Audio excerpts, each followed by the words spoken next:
Hey everyone, and welcome to this explainer. Today, we're unpacking a really fascinating and honestly kind of jarring mindset shift. We've all been there, right? Feeling totally drained by our relationships, whether you're butting heads with a partner, dealing with a demanding parent, or surviving a toxic boss. If you've ever felt completely trapped in this exhausting loop of arguments or just sitting with quiet resentment, you're going to want to hear this. The source material we're digging into today offers a deeply profound perspective on how to finally reclaim your peace of mind. So let's just jump right into this totally counterintuitive question.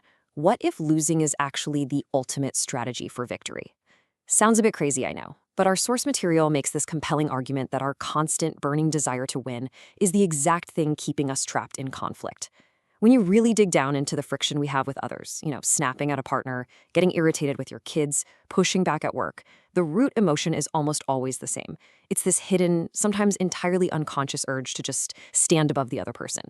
And as long as we're secretly holding on to that need to win, we're never going to truly escape the conflict loop. All right, let's dive into section 1, the paradox of winning. To really get this, we have to completely redefine what victory actually means, because it is definitely not what we've been taught. Look at the stark contrast here. The source argues that losing isn't about physical submission or just rolling over and yielding to someone. Not at all. It's actually about possessing the ultimate strength to let go of your anger entirely. Think about it. As long as you secretly want to defeat someone in your heart, that little spark of conflict is still alive and kicking, no matter how cool and collected you act on the outside. True strength isn't pinning someone down or forcing them to see your side of things. It's having the emotional bandwidth to just surrender the fight. When we're constantly trying to win, even in these tiny, subtle ways, we paradoxically end up losing our own peace. Which brings us nicely to section 2, the cost of self-centeredness. So what's the actual price of this need to dominate? This right here perfectly illustrates the quiet, almost invisible breakdown of relationships. It doesn't usually happen in one giant, cinematic blowout. It happens in these small, everyday moments where we put our ego ahead of our connection with someone else. People are incredibly sensitive to self-centeredness. When you're always forcing things to go your way, others don't necessarily scream and shout about it. They just slowly, quietly close their hearts.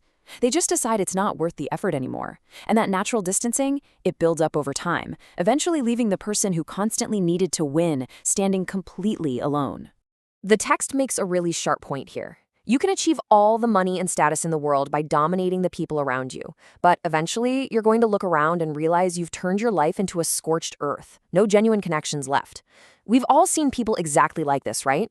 Maybe they're crushing it at work, but they go home to an empty house. By the time someone realizes their friends and family have drifted away, it's usually way past simple regret. They're in deep, painful isolation. Trust and affection take an immense amount of time to build up, but they crumble so fast when we prioritize our own convenience over mutual respect. Moving right along to section 3, flowing like water. So, what's the alternative? The author uses this absolutely gorgeous metaphor of living like water to show us how this works in practice. Think about water. It naturally flows from high to low, it changes shape to slip right past obstacles, but fundamentally, it always stays water. So when you're dealing with someone who just loves to argue or thrives on drama, you don't actually need to clash with them. You can literally just flow around them. You quietly create distance without forcing a massive confrontation. You maintain your own solid inner core without needing to change them at all.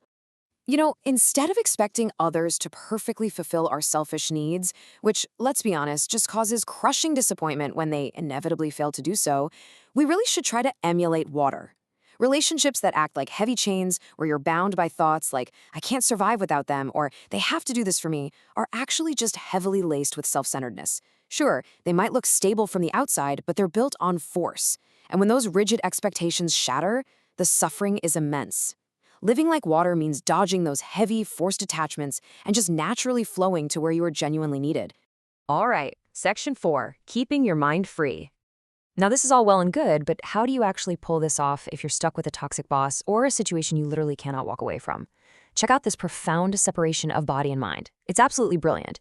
You can physically comply with a situation to survive it without ever surrendering your mental freedom to that person. If someone above you demands compliance, fine. Your body can nod, you can do the paperwork, you can go through the motions. But your mind never, ever has to submit. There is literally no rule saying your inner world has to be dominated just because your physical environment is restrictive right now. You can be 100% compliant on the outside while remaining totally untouchable on the inside. The trick is to continuously visualize the peaceful, secure relationships you actually want in your mind. This stops your inner self from becoming hardened and bitter from daily stress. When you're stuck in a miserable dynamic, your imagination is your superpower.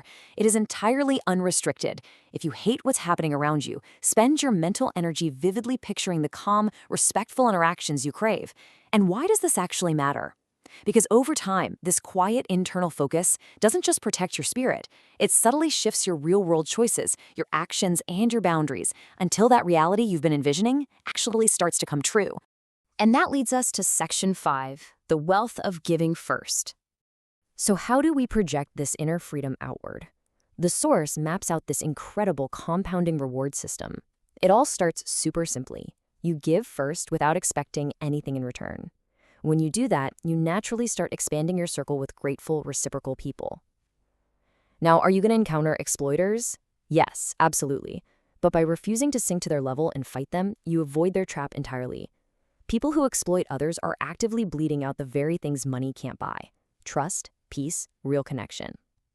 But you, by staying true to your nature as a giver, you're accumulating incredible trust and security.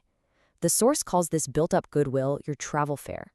It's literally the currency you earn to reach a richer, better world with people who actually appreciate you. Instead of rolling up your sleeves and fighting back against toxic people, we really should just view them with a sort of detached compassion. You don't have to get down in the mud with them to understand them.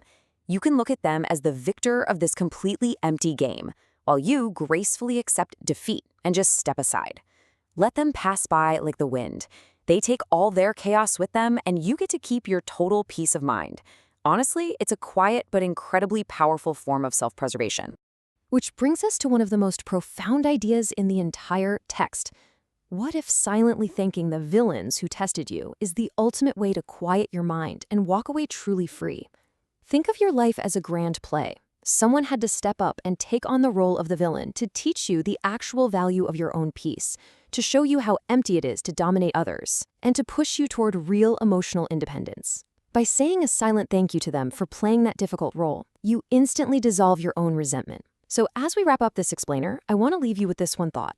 If the simple act of losing an argument is the exact thing that finally sets your mind completely free, then who is the one truly winning the game of life?